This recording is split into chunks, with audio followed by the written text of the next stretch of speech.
You're watching Drakewing Gaming. Enjoy the video. Hey guys and gals, Never here from Drakewing Gaming, and some of you on Twitter, the Gaming Drag. Today I'm coming back at you with a Let's Play episode of Far Beyond the World. Let's go ahead and jump right back in, shall we? Alarm Shandy, we're up, and let's go. Her words sound more like a jab than a compliment, but the poor tipsy female doesn't seem to notice and simply laughs it off. That is so. Wish we met back then. It would have been the end of the world as we know it. Lady Wrist's muses theatrical, feathering out her fingers, causing the oblivious female to blink in confusion. What? Why? With you, dear, the party never ends. How would either of us find the time to get hitched and settle down? True, but being married to my big sugar plum has its perks. Her giggle resonates slightly louder than appropriate as she reaches for another serving of wine. That's when the magistrate grumbles, fluttering his whiskers. Everything is as it should be, always. I should be very distraught had we never met Atia. My days would be filled with doom and gloom. Your Excellency is such a kind soul. That's when another noble speaks up, looking intently in Lady Wrist's direction. You mentioned Count Coste. How is he? His sudden departure from the capital became quite the talking point. Apparently his fortunes took a dip, in more than just a figurative way. Minor court drama, I assure you. I wouldn't pay mind to idle gossip. Court gossip is what I'm interested in the most. Kane throws in, but is met with a rather dimming look from the tigress. Then you lead a boring life, dear. I would find myself a hobby, had I been in your paws.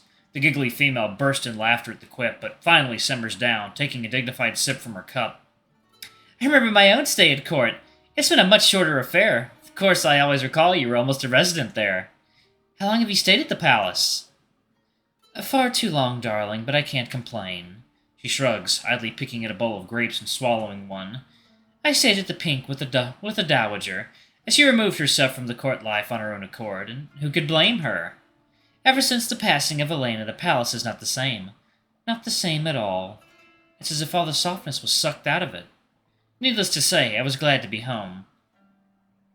Many share your sentiment, Lady Wrist. I find court with all its meddlesome nobles quite disruptive to the governance of the realms. I'm sure you would, as a magic-wielding bureaucrat. Her tone takes a dip, and she doesn't hide the hint of venom on it.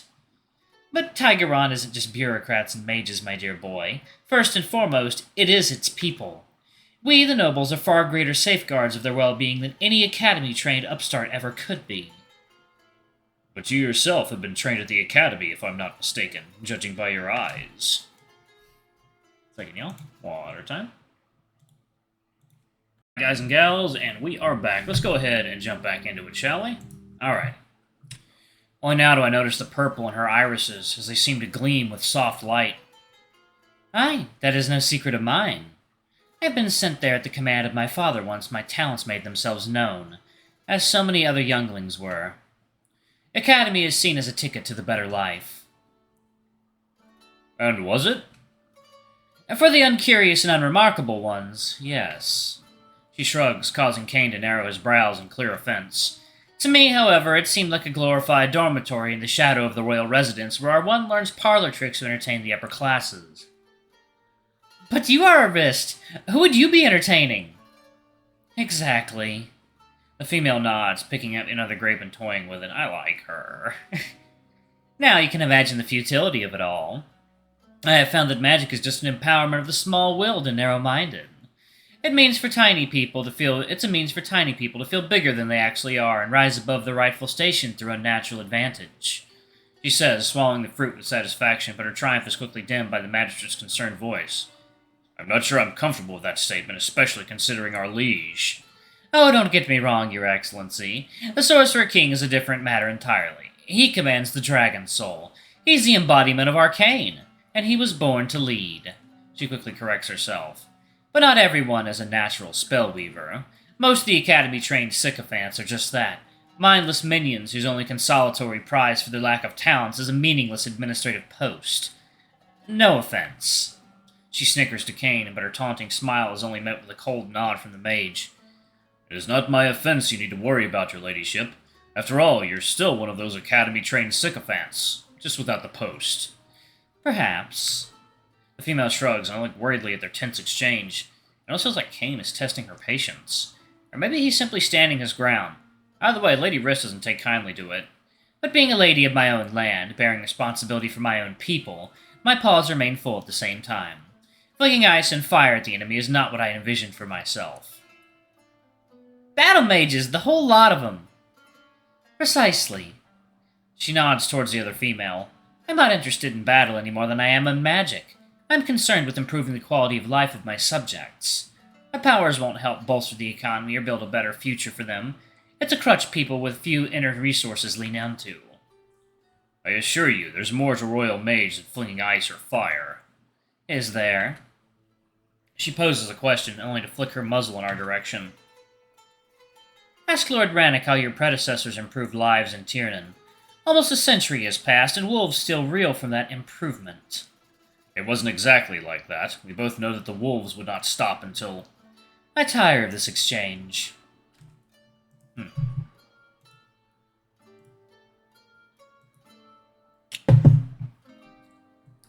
Lady Wrist finally releases an exasperated sigh. Your Excellency, must I really suffer an inquest into my personal affairs, connections and beliefs at our dinner table? Not at all, dear lady. The old male frowns and faces the mage with a stern look. Lord Kane, I think you're overstepping your bounds. You're here to hang over my shoulder, not over those of my guests. I didn't... Forgive me, Your Excellency.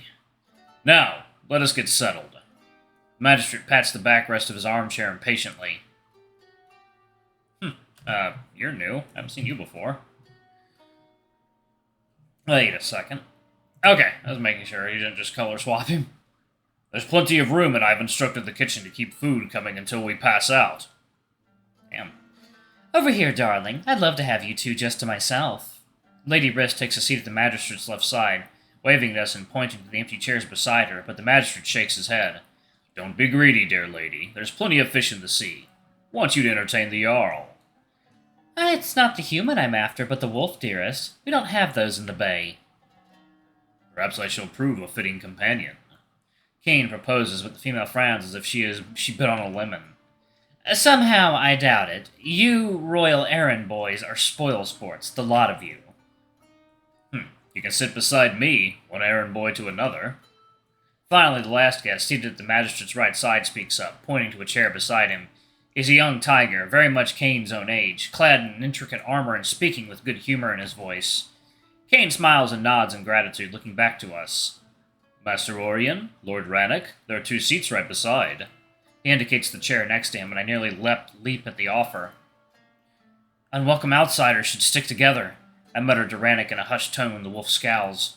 Doesn't seem like you're that unwelcome here. Where are my manners? Our host pokes himself in the forehead and places his paw on the arm of the youth beside him. This is my son, Arathan. He's the Lord Commander of our city watch, he says in a proud, fatherly tone. On the other side of the table are our esteemed Lord Mayor, Claudius, and his ever-beautiful wife, Atia. The bubbly female squeals like a schoolgirl and shakes her finger teasingly. Oh, she's adorable. I love her. Your Excellency is such a flatterer. I only speak the truth, my lady. Now it is I who feels rather cruelly singled out. Lady Wrist mutters in feigned defense, taking a shallow sip of wine. Forgive me, my lady. I'm just blinded and starstruck. With both of you in the room, it's like sitting amongst constellations. Dear me, Your Excellency certainly knows how to make a female feel appreciated. The magistrate takes a gentle bow and turns to face us, pointing to the last stranger at the table. And finally, allow me to introduce Lord Graki. He's a personal friend and a confidant of mine. You're doing me kindness, Your Excellency.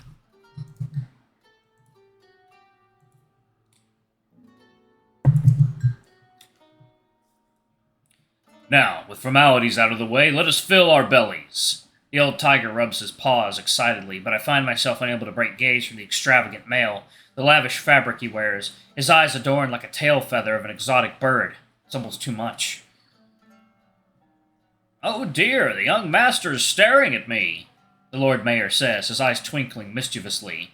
I bet it's my striking makeup that caught him by surprise. He almost purrs, evidently thrilled at the thought, and I stammer. What? Well, I... Can you blame him? I myself am spellbound. Lady Wrist interjects, her brows narrowing in slight amusement, which tugs at the mayor's attention like a magnet. It's a new fad that has swept the capital, he boasts, running his paw through his lush mane. Males of higher status need to look the part, and to go with ground courts. This is to add some sparkle into the eyes. You look ravishing, darling. His wife cuts in, her paw affectionately patting his, and their noses meet for a near nuzzle, a tender moment of spousal support. Thank you, dearest. Lord Mayor responds, his gaze softening for a fraction of a second.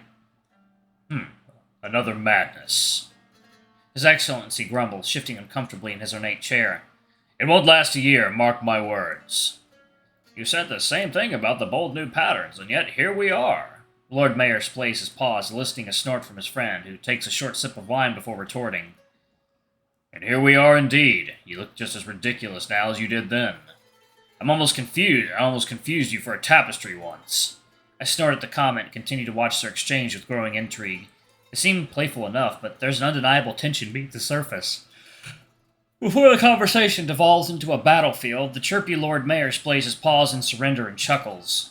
The difference between poor Ambister and Moy, he muses, pulling himself up in the chair, is that he lacks taste, while I have an abundance of it. His Excellency finishes for him as their eyes lock in a mischievous showdown. You're not short on confidence, either.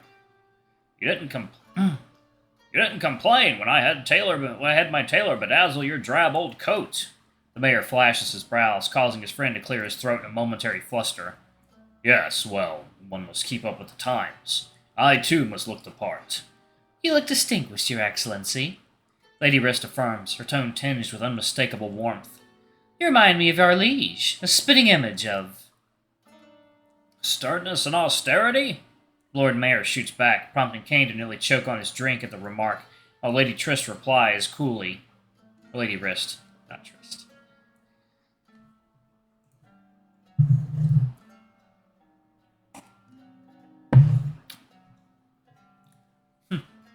How witty you are, Claudius. But would you really say that to our liege's muzzle?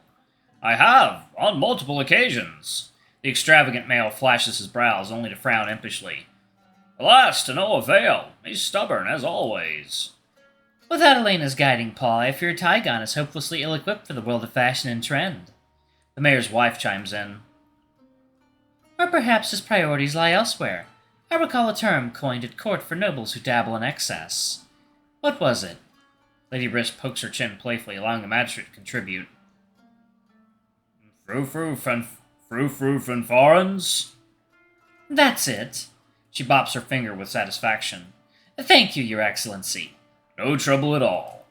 Our host responds humorously, especially when our dear friend serves as a daily reminder. I might be Frau. Lord Mayor drawls, leaning back in his chair and locking challenging gaze with his counterpart. But I am no fanfaron. Ah, yes. The magistrate chuckles. Modesty becomes you with every passing day. They all share a curt laugh, but the mirth quickly evaporates when our host fixes his eyes on the ornate diadems that adorn the heads of Lord Mayor and his wife, each an intricately crafted piece sparkling with gems that seem to capture the imprisoned candlelight. I'm going to go ahead and pause it right there. Thank you all so much for watching. Don't forget to like, comment, subscribe, ring that notification bell. I love you all, and I'll see y'all in the next video. Bye-bye!